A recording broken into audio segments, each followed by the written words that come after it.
პეტრეს მამას ყავდა 3 შვილი. პირველს ერქვა პირველი, მეორეს ერქვა მეორე, რა ერქვა მესამეს? პეტრე ვინ არის? ნახეთ, მომისმინეთ. პეტრეს მამას ყავდა 3 შვილი. პირველს ერქვა პირველი, მეორეს ერქვა მეორე და მესამეს რა ქვია? რა ქვია მესამეს? მესამე. ცოტა ბანალური პასუხია მესამე. გითხრათ პასუხი? არა. გონება ცოტა სხვა აზრებით გვაქვს დაკავებული და რო გითხრათ კი. კარგი, მესამეს ერქვა პეტრე. იცით რატომ? პეტრეს ყავდა 3 შვილიო, მაგიტო და არა, პეტრეს მამას, პეტრეს არ ყავდა შვილები, პეტრეს ძმები ყავდა, პირველი და მეორე, თვითონ კიდე პეტრე. პეტრა, ანუ ლოგიკურია კი. ნუ ეთანხმები სრულიად. უბრალოდ გონება სხვა აზრებით ქონდა დაკავებული, ამიტომ პრობლემა ჭკვიანი ბიჭები ვართ ჩვენ. მადლობა ბედნიერად. პეტრეს მამას ყავდა 3 შვილი. პირველს ერქვა პირველი, მეორეს ერქვა მეორე, რა ერქვა მესამეს? Sorry, çevir bence. Kanka 3 tane bir şey varmış ya. Bir tanesi adını söyledi, ikincisinin adını söyledi ve üçüncüsü ne olabilir gibi bir şey soruyor. Kanka bu şey mesela bak Tuğba'nın 2 arkadaşı var. Abi şu an konuşamayız bunu, tamam mı? Çen Türkiye vardır ha. Da Türkiye vardır. ოკეი, ძალიან კარგად საუბრობ ქართულად. Varsa. კი. Da bitse pasım. მესამეს ერქვა პეტრე. იმიტომ რომ პეტრეს მამას ყავდა 3 შვილი. Okey. Oha. მადლობა ბედნიერად. წარმატებები.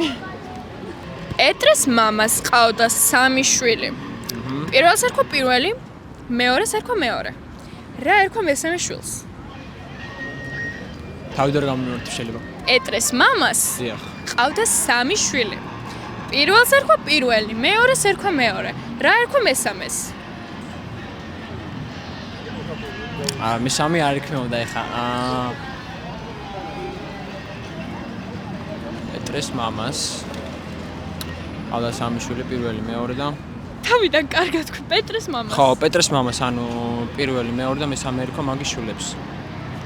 მესამეს რა ერქვა? მეოთხე. არა. არა. არა. პეტრეს მამას ყავდა 3 შვილი. პირველს ერქვა პირველი, მეორეს ერქვა მეორე, რა ერქვა მესამეს? 3 შვილი გქონდა, მესამე აბა. პეტრეს მამას, კი, მესამე შვილს რა ერქვა? რა ვიცი, აბა მესამე. როგორ ფიქრობთ? ნახეთ, პეტრეს მამას. პეტრეს მამას, რა ვიცი არა. პეტრეს მამას ყავდა 3 შვილი. პირველს ერქვა პირველი, მეორეს ერქვა მეორე. რა ერქვა მესამეს? არ ვიცი. ვარ და გაგებული მაგის. პეტრეს მამას ყავდა 3 შვილი. ხო. პირველს ერქვა პირველი, მეორეს ერქვა მეორე. რა ერქვა მესამეს? მესამე. პეტრეს მამას ყავდა 3 შვილი. პირველს ერქვა პირველი, მეორეს ერქვა მეორე. რა ერქვა მესამეს? მესამე. არა. პეტრეს მამას ყავდა 3 შვილი. პირველს ერქვა პირველი, მეორეს ერქვა მეორე. რა ერქვა მესამეს? მესამე. არა. აბა ერთ შანსს გაძლევ კიდე. ლოგიკურად მესამე უნდა ერქოს. პეტრეს მამას ყავდა. მამას? აი მომსმენ. პეტრეს მამას ყავდა 3 შვილი. პირველს ერქვა პირველი, მეორეს ერქვა მეორე. რა ერქვა მესამეს? ლუკა, შალვა, იოვანე არ ვიცი. არა, არა. პეტრეს მამას ყავდა 3 შვილი. პირველს ერქვა პირველი, მეორეს ერქვა მეორე.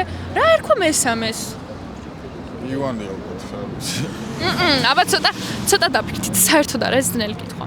პეტრეს მამას ყავდა 3 შვილი. პირველს ერქვა პირველი, მეორეს ერქვა მეორე. რა ერქვა მესამეს? მესამე. პეტრე. მადლობა ძალიან დიდი, წარმატებები, ნახვამდის. პეტრეს მამას ყავდა 3 შვილი. პირველს ერქვა პირველი, მეორეს ერქვა მეორე. რა ერქვა მესამეს? მესამე. ხო. პეტრე? პეტრეს მამას პეტრე ერქვა. კი, პეტრე ერქვა მესამე შვილს, მადლობა ბედნიერებოდ. წარმატებები, მადლობა. ძალიან საყვარლები ხართ. პეტრეს მამას ყავდა 3 შვილი. პირველს ერქვა პირველი, მეორეს ერქვა მეორე. რა ერქვა მესამეს? პეტრე. კი, მართალია, მადლობა, წარმატებები. პეტრეს მამას ყავდა 3 შვილი. პირველს ერქვა პირველი, მეორეს ერქვა მეორე, რა ერქვა მესამეს? პეტრე. სწორია. მადლობა დიდი. კარგი, მე გეტყვით, მესამე შვილს ერქვა პეტრე. იცით რატო? იმიტომ რომ პეტრეს მამას ყავდა სამი შვილი. გაასაგებია, აი. ცოტა დავფიქრეთ და ვანახე პეტრეს მამას. პეტრე. კი, მართალია, მადლობა ძალიან დიდი. თავიდან კარგად ვთქვი, პეტრეს მამას და რა იქნება მესამე? პეტრე. ხო? მადლობა. ბედნიერად, მადლობა. პეტრეს მამას ყავდა სამი შვილი. ხო, პეტრე. პეტრე, კი, მართალია. წარმატებები, მადლობა დიდი ნახონდის. პეტრეს მამას ყავდა სამი შვილი. პეტრე. პეტრე, კი, მადლობა ძალიან დიდი, ბედნიერად წარმატებით. მესამე იქნება პეტრე. იმიტომ რომ პეტრეს მამას ყავდა სამი შვილი. პირველი და მეორე პეტრეს ძმები არიან. გასაგებია. მადლობა ძალიან დიდი, წარმატებები, კარგად იყავე.